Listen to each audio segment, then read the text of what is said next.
نبی صلی اللہ علیہ وآلہ وسلم نے فرمایا کہ انما الاعمال بالخواتیم، کہ اعمال کا جو دار و مدار ہے وہ خاتمے پر ہے، اینڈنگز پر ہے۔ اور اللہ کے رسول صلی اللہ علیہ وسلم نے بھی فرمایا کہ من یرید اللہ بہ خیرا، اللہ تعالیٰ جس سے خیر کا ارادہ کرتے ہیں تو اللہ تعالیٰ اس کو استعمال کرتے ہیں۔ تو صحابہ نے پوچھا اللہ کے رسول استعمال کا مطلب کیا ہے؟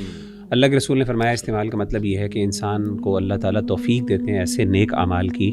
کہ جس پر انسان مداومت اختیار کرتا ہے، اور ایٹ دی اینڈ انسان کا خاتمہ بھی پھر انہی اعمال پر ہوتا ہے۔ تو اس سے پتہ یہ چلا کہ ہمیشہ انسان کو اللہ تعالیٰ سے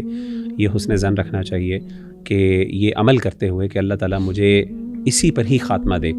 کیونکہ یہ دیکھیں کہنا بڑا آسان ہوتا ہے کہ جی لا الہ الا اللہ، میں نے دنیا سے رخصت ہونا ہے، میں جو ہے وہ بیڈ پر ہوں اور میرے آخری سانس نکل رہے ہوں گے تو میں لا الہ الا اللہ کرنا پڑھنا کون سا مشکل، میں پڑھ لوں گا۔ ایسا اصل میں یہ نصیب کی بات نہیں ہوتی، صرف اس پہ محنت بھی ہوتی ہے، اس میں محنت ہوتی ہے، اس میں مداومت ہوتی ہے۔ آپ نے پوری زندگی جس بندے کی زبان کے اوپر ہمیشہ سے لا الہ الا اللہ کے کلمات چلتے ہوں، ہاں وہ مشکل حالات کے اندر بھی اس کی زبان سے جملے نکلتے ہیں۔ آپ خود دیکھیں کہ جب انسان کسی بات کرنے کا عادی ہوتا ہے، جیسے فار ایگزامپل ہم دیکھتے ہیں اللہ معاف کرے ایف ورڈ ہے یا ایس ورڈ ہے، کوئی بھی انسان کو ہاتھ لگتی ہے، کوئی چوٹ لگتی ہے، فوراً انسان کے منہ سے یعنی انکانشیسلی وہ ورڈز نکلتے ہیں۔ اور اس کے مد مقابل اگر انسان کے منہ سے لا الہ الا اللہ یا بسم اللہ یا حسبنا اللہ یا اس طرح کے ورڈز نکل جائیں اور اسی پر انسان کی موت ہو جائے، تو اس سے بڑی خیر کی بات کیا ہو سکتی ہے؟ اب یہ چیز انکانشیسلی، اور انسان اپنے آپ کو اس پہ ٹرین کر سکتا ہے، لیکن اس کے لیے آپ کو اپنی لائف سٹائل تھوڑی سی چینج کرنی پڑے گی۔ ان سینس ظاہر ہے آپ کو ہر مومنٹ کے اوپر اپنے آپ کو شروع میں فورسفلی اس چیز کا کرنا پڑے گا، اور زبان پہ آپ کو ایک چیز کے جو ہے نا وہ جسے کہتے ہیں نا تکرار کرنی ہوگی، ریپیٹیشن لانی پڑے گی تاکہ وہ آپ کے لیے آپ اس سے یعنی اکسٹمڈ ہو سکیں۔ وہ بندہ جو ذکر بہت زیادہ، تو خلاصہ یہ ہے کہ جو بندہ اذکار بہت زیادہ کرتا ہے پرائمرلی، ہم اس سے ایکسپیکٹ کر سکتے ہیں کہ اس کا خاتمہ انشاءاللہ اشہد ان لا الہ الا اللہ یا لا الہ الا اللہ پر ہوگا، اور جس کا خاتمہ اس پر ہو گیا وہ جنتی۔ ٹھیک ہے،